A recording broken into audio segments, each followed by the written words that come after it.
and welcome aboard. We are now live and recording the Couchbase webinar on how to implement a successful social selling program. Now, team, with me today is one of my favorite people in this industry. This is Corey Sommers. I'm not going to spend too much time introducing myself. I want to pass the ball directly to Cory. I want you to hear about his background and what he does at Couchbase, just to paint the context so we can have an effective session today. So, Cory, over to you, my friend. Wow, Amar, thank you so much. Feeling is mutual. Hi, everyone. I've been in high-tech sales and marketing now, wow, for more than 25 years. Got my start back at Oracle in the mid-90s as a sales engineer, and spent a lot of that time since in sales enablement, or if you want to call it sales productivity now is the hot new word, I guess, or sales readiness, whatever it is, it's about making people more productive, more efficient, more effective, and I think also bridging the gap between the marketing organization and the sales organization.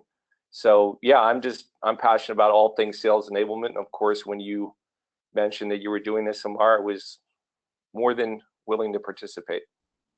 Awesome. And folks, my name is Amar Sheth. I run the customer success team at Sales for Life, which has a very simple goal. I need to make sure that our clients are super happy using social selling strategies to grow pipeline and revenue. So maybe that's the segue to go right into question one. We're just going to jump in with 2 feet today, team. So Cory, very much germane to our conversation today, and I think it's an effective starting point, is tell us about how social selling became just a strategic initiative for you at Couchbase. Perhaps we can kick the conversation off there. Sure, Amar. So our thinking was that social is really the new reality for sales. So we figured we could either embrace it and get on board with it, or just continue to use social for looking up resumes, doing IM, things like that. And I would also say that the depth of capabilities and tools such as LinkedIn Sales Navigator, if you really look at that solution, there's so much there, but we realize you've got to provide some kind of training in order to get a return on investment for something like that. So we said, look, there's no point really in investing in Sales Navigator unless we can properly train people how to leverage it day in, day out. So that was really the first point. Our second big realization was that, and this is debatable, may get some pushback from some folks, but traditional training approaches, whether it's a methodology, a sales process, a questioning technique, I believe, and my peers believe, that these have limited impact today. So if you think about it, tenured reps, experienced reps, they've been through literally dozens of these things over the course of their careers. And I'm not going to pick any out by name. I think we all know which ones they are. But I'll even throw myself under the bus here. Back in 2013, I wrote a book with Dave Jenkins called Whiteboard Selling. We pioneered a whole training methodology. Around that time, it became the new shiny object.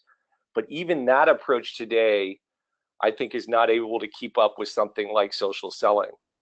And when we look at how millennials, eat, breathe, social, especially, they don't react as well to these kind of older, tireder training methodologies. So I think it's just the wave of the future.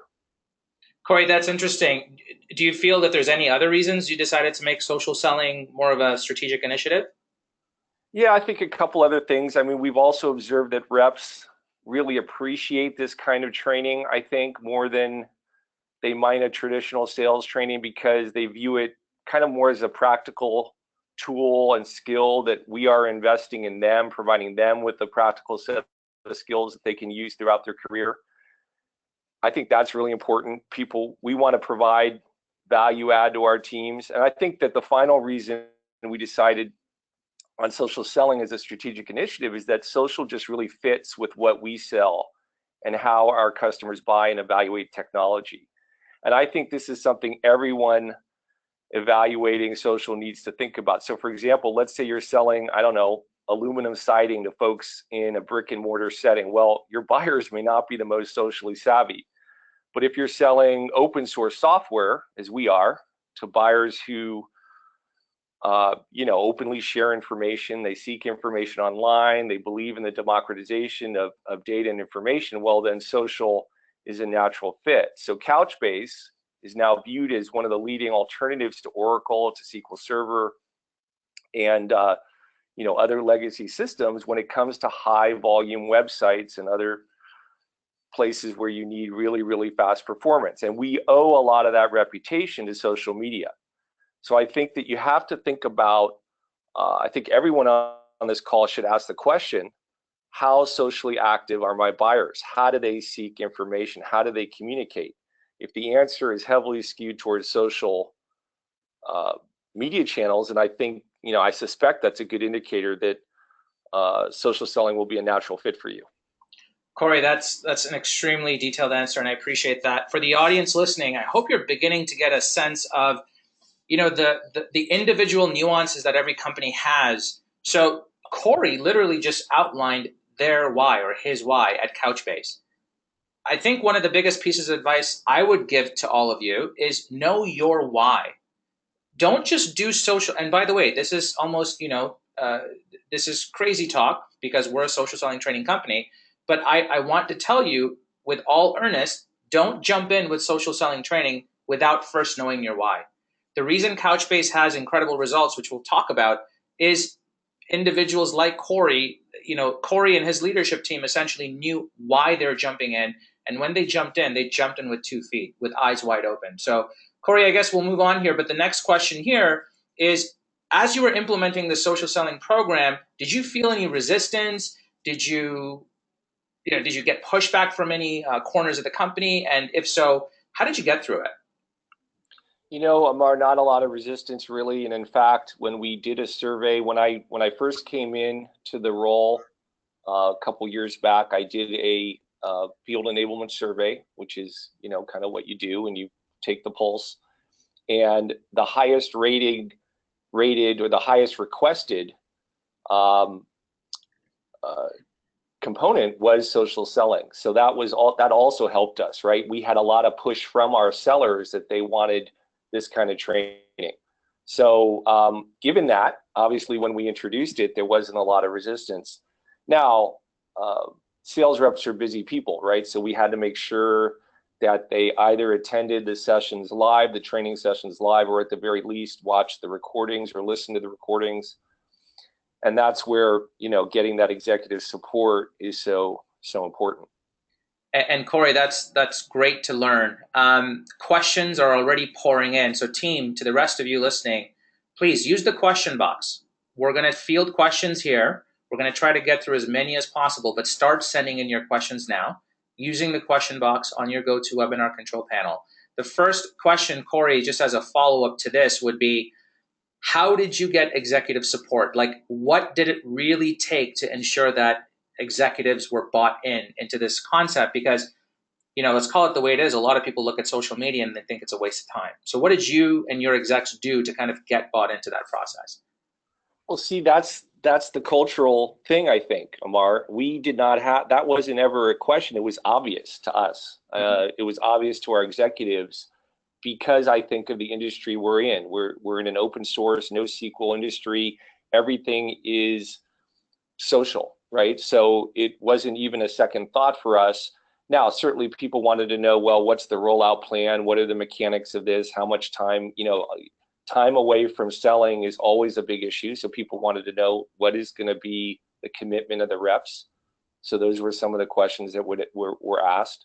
What are the required tools, right? Like LinkedIn Sales Navigator, that was a key question. So, you've got to cross your T's and dot your I's and communicate the value. But I would say if you're getting pushback, social selling, why would we do that? You have to ask yourself some deeper cultural questions about, whether the leadership is in tune with how. And like I said before, you may be in an industry where that's not the way people buy. They don't buy looking at reviews and looking at social media and looking at, taking that online pulse of the vendor, if you will. And if that's not where you are, then it's not going to be a fit. Yeah, wonderful insights. I'm going to follow up with one other question. And folks, I am doing a little bit of cherry picking of questions here, but I want to make sure that they're contextual to what Corey's talking about. But we will get to your question and do our best. So keep sending them in. Now, the following question is from Erna. Erna, I hope I pronounced your name correctly. She says, I'm an executive and I'm pushing this in my company. Where does one start, Corey, with introducing social selling, given the marketing and sales interdependency? Is it marketing? Is it sales? Or do you do both? Do you want to talk about that from a Couchbase perspective? Yeah, I would start. Actually, this is a tie-in to some notes I took on one of your other questions later, but I'll bring it up now, which is I would start with the first line managers in sales. Certainly, marketing is critical, right? Because not just marketing, but if you have an HR function with an employee, there's this whole new space now called employee engagement, which is kind of leveraging the social voice of your employees, and that's a key part of this as well. But I think certainly with your HR folks, that's going to be an important tie-in with marketing. But I would go to the first line managers, and the reason is those are the folks that are going to be critical to this being successful long term. If they are reinforcing this and participating in the training and inspecting behavior, then you're gonna have a much higher likelihood of success. In fact, I'll tell you a story shortly of one of those reps who used it so successfully, he got promoted to regional manager because of it. But I would start with those guys and gals. I would go to them and say, hey, look, here's what we're thinking of doing. And their buy-in is they're going to immediately gravitate toward it because I think they know, as most reps do, that this is critical. They want more pipeline. They want more at-bats. They want more meetings. They want more visibility. They're the ones you got to start with, I believe. Yeah, the first line managers. Yeah, these are great points. And I want to add to that, if that's okay, Corey. So there's so many great questions coming in here, but I want you to start thinking about your frontline sales managers in a much different way than traditionally. In a traditional sales environment, when you're talking about just pipeline management, forecast management, and just overall guidance and mentorship, social selling is now also new for your frontline sales manager. So there is a level of humility that has to come in where everyone has to start on the same level playing field. The goal of the frontline sales manager almost becomes, hey, look, I'm here to learn alongside you because these are techniques and strategies that I personally have never used before. But in addition to that, I'm here to help you become more successful using this. So if you take that attitude, and by the way, folks, this is after training hundreds of companies in this arena, that is the consistent home run theme that emerges every single time. So if your sales management, your frontline sales management goes into this thinking, I know everything or I don't know anything and I can't produce any value, this is not going to work, right? So there has to be an air of humility that I'm here to learn alongside you for the very first time. And the second is, hey, rep 1 and rep 2 and rep 3, I'm here to make you more successful and we'll take this journey together. I want to piggyback off of something really cool that Corey said, which is around just specific examples, because I think all of you are hearing this and you're wondering, well, can we just get to brass tacks? And are there tactical examples that can be discussed? And I want to jump into that. So Corey, I'm going to skip a question. I'm going to go straight into question 4, which should be on everyone's screen right now. So Corey, the question is, do you have any examples that somebody on your sales team use social to leverage to kind of generate leads or deals or accelerate an existing deal in pipe? Yeah, well, this is what I was kind of alluding to earlier. I'll tell you the story. So one of our most senior reps, he's since been promoted to regional manager.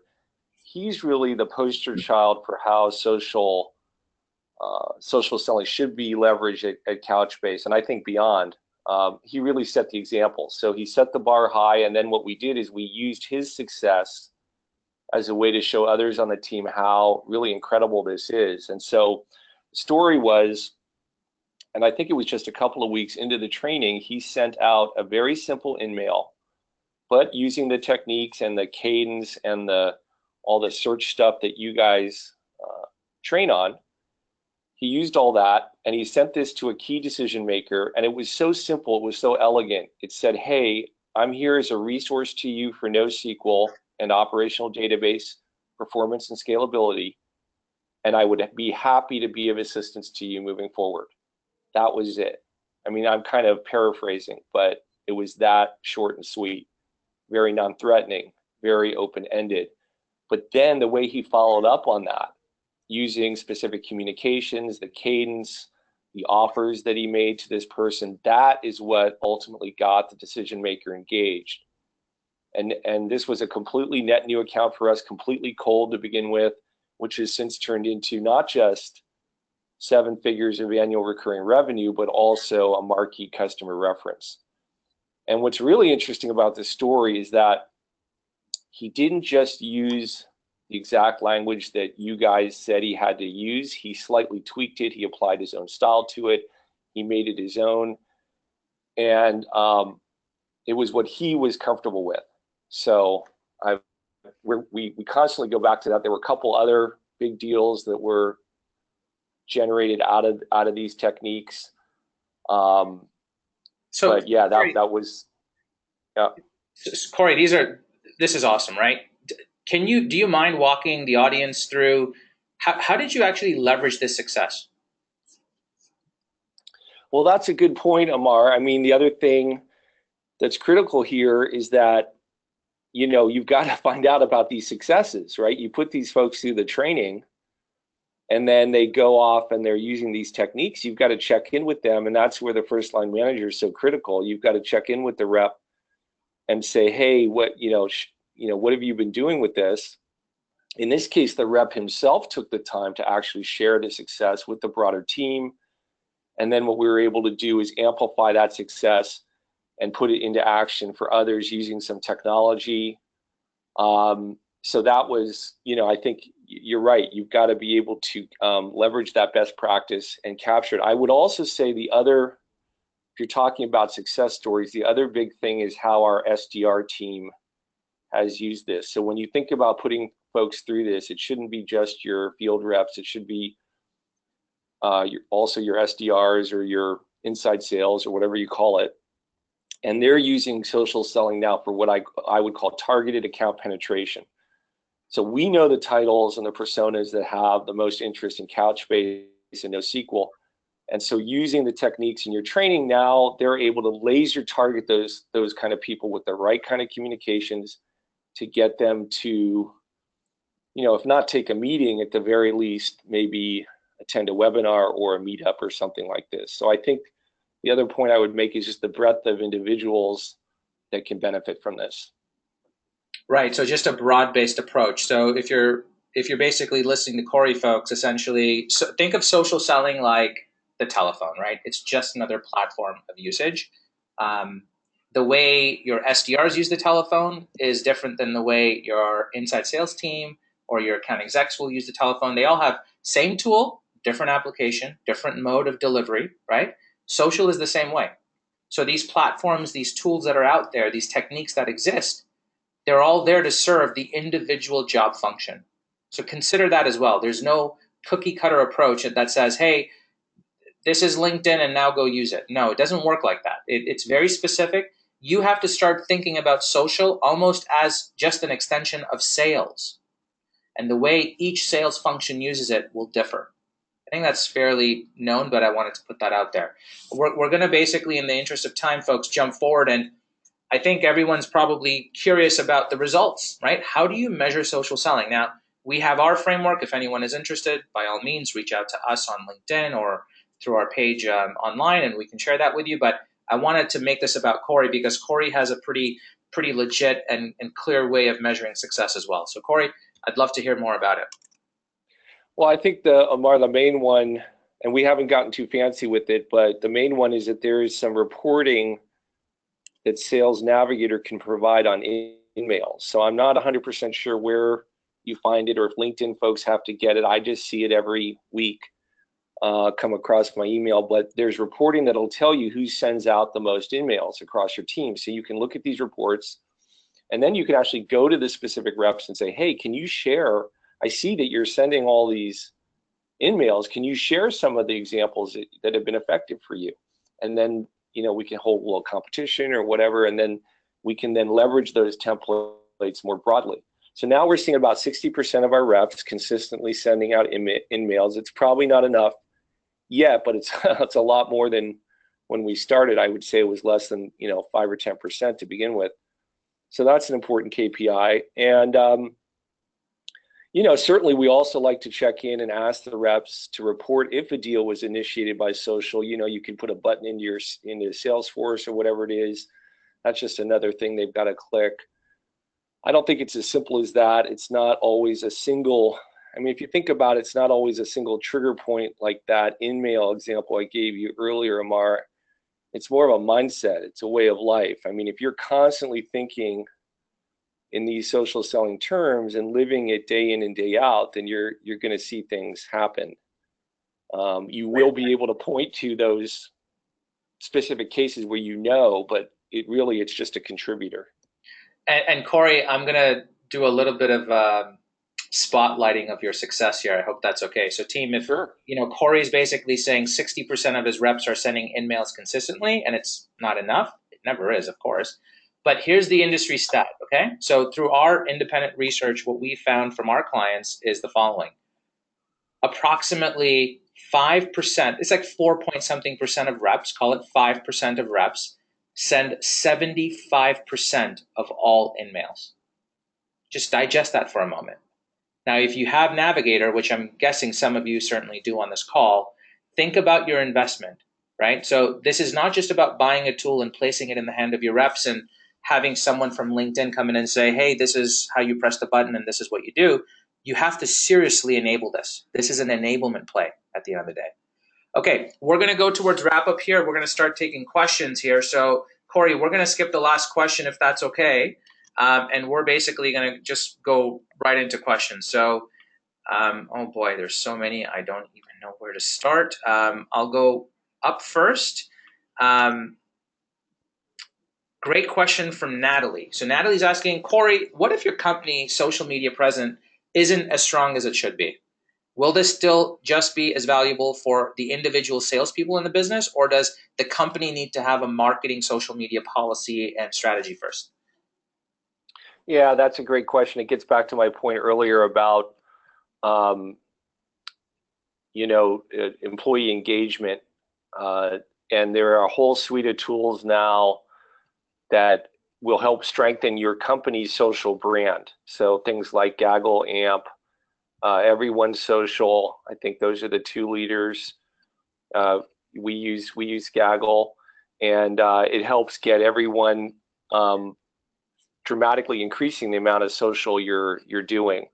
I think that's a separate issue though from social selling. Social selling is regardless of your company's social score, if you will, you can use those techniques. You will also find your social score go up though, because people are now posting via LinkedIn, posting more content, sharing. One of the great things I love about your training is how to share thought leadership, how to share content and brand yourself as a thought leader to your network. And that is something that will, as a byproduct, help your company become more prevalent in the social arena.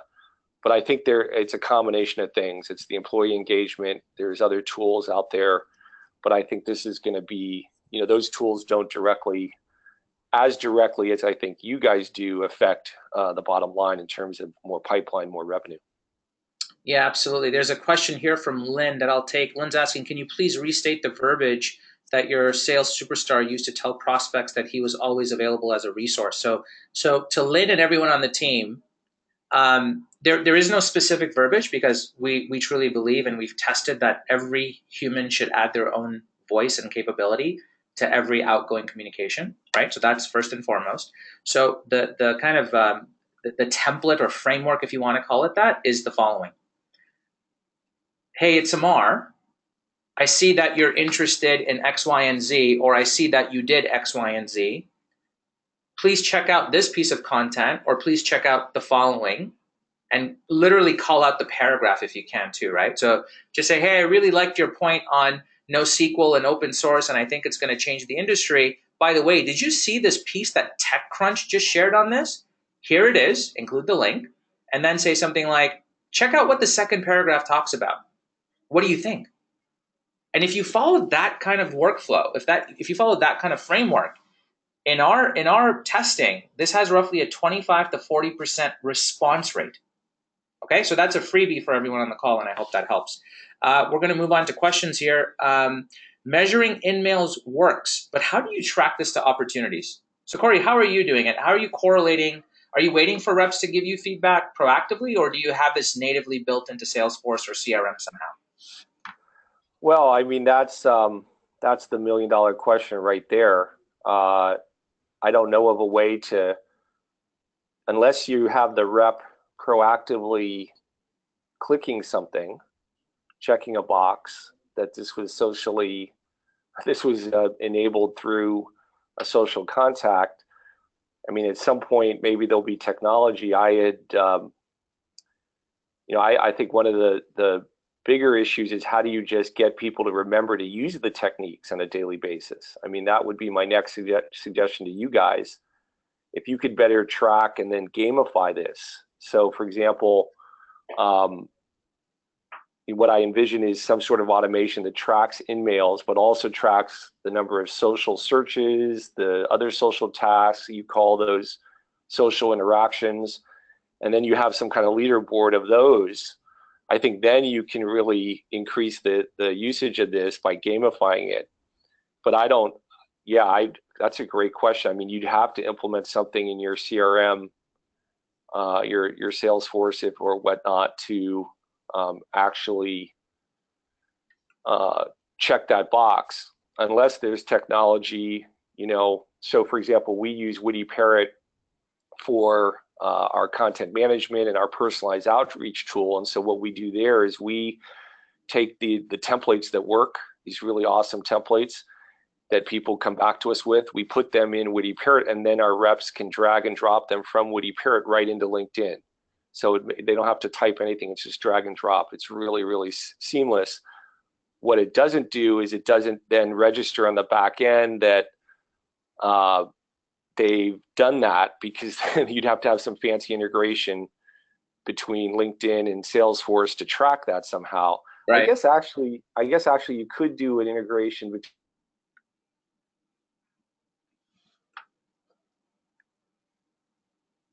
A good open question, right? I would defer back to you guys on how to do that. Yeah, so there's multiple ways to do it, and if anyone would like to see this, just in the interest of time, we don't have time to show you today, but please contact me after, connect with me on LinkedIn, whatever way you'd like to, and we can certainly just schedule a quick 10-minute powwow to show you, just as a helpful courtesy. We're happy to be a resource. Now, for those of you that have Navigator, there's good news. The next version of Navigator, I'm not sure if all of you have got communication on this, so I think most Navigator users have. We certainly did from LinkedIn.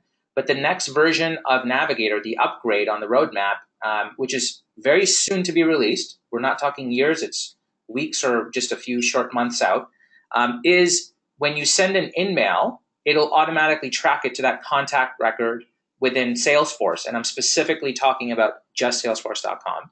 And if you have that contact record integrated in the object with other objects in Salesforce, it'll automatically track in opportunities, accounts, leads, you name it, right? So that's food for thought for those of you that are interested. Let's take one last question. And by the way, folks, Cory and team, we are officially over the time. So if you want to stick around, we'll keep taking questions. But maybe, Cory, if you're okay, I'll keep going forward. Yeah, I'm here as long as you need me. Awesome.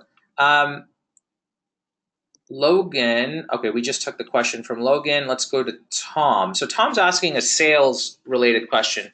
I understand how social can help with brand awareness, but what are some techniques a named account rep can use beyond simply reviewing LinkedIn profiles to find pain in an account? Tom, I can answer this question from here to 2019, but it's hard to kind of talk about it. I'd rather show it. So Tom, if it's okay, I'll contact you after, or you can contact me, and I'm happy to show that to you. Okay, we just don't have the bandwidth to do it right now on the spot. Okay, give me 1 second. And Cory, here's another great question. It's a follow-up from Logan, which is, do you require any minimum social selling activity as a requirement for reps to keep their paid navigator license? Because let's call it the way it is. It's expensive, right? It is, and that's again a great. I was talking to someone else in the industry, another enablement person I work with, and she's using or going to be using you guys, and she said, "Gosh, the easiest way to justify this was we just made this investment in Sales Navigator. How are we going to get the maximum out of that investment? It's not cheap." So, but I think the point is well taken. I mean, we don't have a way right now where we could be probably cracking the whip a little tighter on that, but no, we're not. We don't have any minimums, but it's kind of a cultural thing. But I think you could definitely do something like that. You could say, hey, look, you're way under 50%. You're not sending enough of these. But yeah, I think that's we just have most folks doing it. But I think with that reporting from LinkedIn, you could do something like that. For sure. And I'm going to take one other question here. Just as we're talking about Navigator, maybe slightly switch the topic to the SSI score. The question is, how do you measure Cory, let me rephrase. Do you measure SSI against pipeline per rep? And what does that look like? Now, that's a really interesting question. Yeah. So talk to me about that. Are you doing any kind of funky trend analysis like that? I will now. I think that's a brilliant idea. Whoever said that. I mean, that's really the kind of thing you've got to do, right? You got to leverage whatever metrics LinkedIn has. I think the SSI is a really great one. Everyone should be aware of that. It's one of the things in your training that you help people raise their score, and a lot of our folks have. And it would be interesting to do a analysis of that. I think you'd have to have a large sample size, though, to do an effective analysis. You'd have to have a statistically significant set of data points and probably more than 100 or 200 reps to do that. Anything lower, and you'd be a little cautious about that data. So I'm gonna, and by the way, Cory, that question was from Scott Logan. Okay. Now, I'm going to rain on Scott and your parade a little bit. Okay. Okay, and I'll tell you why. So I love LinkedIn, of course. I love the SSI. I think in spirit, what it intends to do is extremely powerful, but there have been challenges, right? So the challenge is that the SSI is measuring non-sales activity. Now, that's fine, because we all know that as the SSI goes up, there should be, at least on paper, a direct correlation to pipeline and revenue increasing. Now, here's the challenge. Over the course of the last 2 months, and by the way, we've been very public about this, we've blogged about this, so have others in the market, but LinkedIn has had algorithmic challenges. Maybe that's the most delicate way to say this. And because of those algorithmic challenges, the SSIs have been very much in flux. They've fluctuated a lot. So if you are listening to this and you are thinking about using the SSI, it's a brilliant KPI, but just keep the following in mind. It's one KPI in what should be a basket of KPIs. Okay, so that's what I'll say on that. And if you want to dive in deeper, we can certainly take it offline. Let me see if there's any other question coming in here.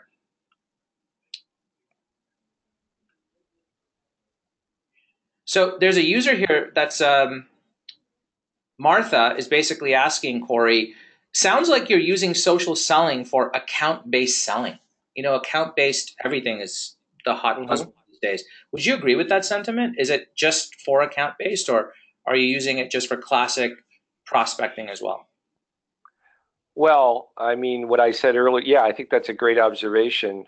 Whether you call it account-based selling or account-based marketing, the ability to tailor your message to specific personas in an account, and you certainly can do that with this approach. You can have, you want those in-mails like I said, if you have a technology, something like Witty Parrot, where you can keep all these templates available and drag and drop them, or even a Word document, if you have them by industry, by use case, by persona, then you can really be very specific and thoughtful about how you're reaching out to different people depending upon where they work and what their role is.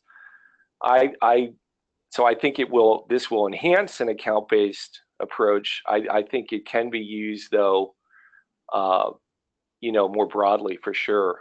I'm sure you have some thoughts on that, Amar, as well. Yeah, and to basically just keep my thoughts very simple and high level, it's for everything. So social complements an Yeah. account-based strategy. Think of it this way, folks. Whatever your go-to strategy is for sales, and for a lot of sales teams, it's now moving towards an account-based strategy. Social is an element of that.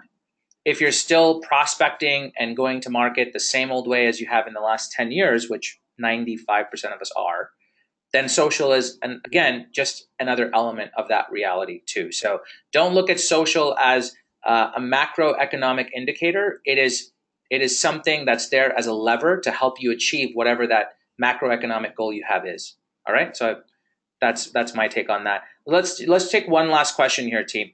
And the question is from Craig. So Cory, Craig asked this. He says, "How far into the company did you take social? Meaning, from an executive level, did you do it from executive, sales, operations, marketing? And what do you recommend? Should this be a targeted approach in a few people first, or should you just do this company wide?" So what are your thoughts on that? That's a great wrap-up question. I mean, look, uh, I think a holistic social strategy is one that includes a robust marketing effort to be active on social. And so, using various accounts to promote activity and to share news and things like that. But also the employees themselves have to be engaged. And that's where, there's solutions on the market for that. Then you're going to, better amplify that social message.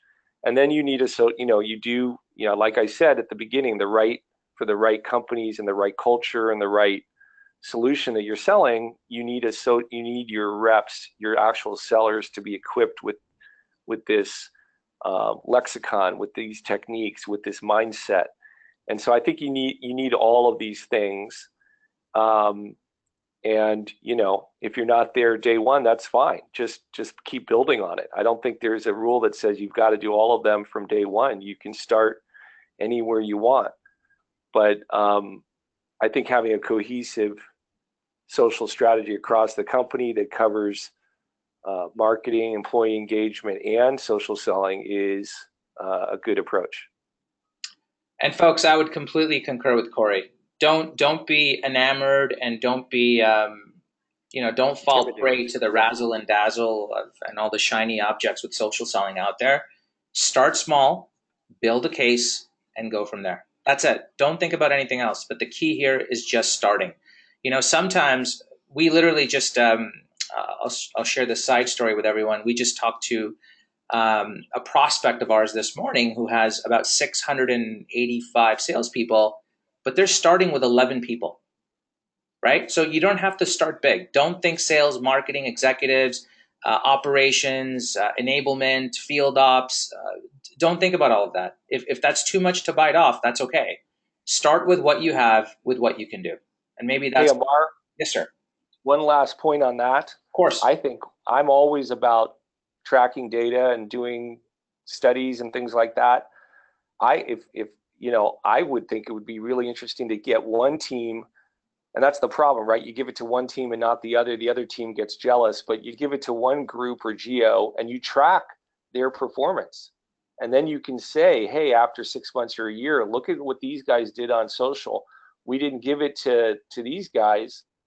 And then you can make a really strong business case, controlling for other factors, obviously. But I think that is certainly an option if you're having, start small with a control group, and you can then compare the data. Extremely well said. Folks, I appreciate all of you stick around. So Cory, people loved everything you said, and 2/3 stuck around. So I appreciate everyone putting up with us today. Cory, a big, sincere thank you from us to you. I'm sure the audience thanks you as well for your observations, your perspectives, your insights, and we really much appreciate you taking the time to do that. Hey, Amar, thank you, and thank you for everything you've done for us. And anytime, I love this stuff. I'm happy to talk about it. Awesome. Hey, folks, thanks again. If you have any questions, please follow up with me or Cory directly, and we're more than happy to be a resource for you. So take care. Have a wonderful and positive day. Bye.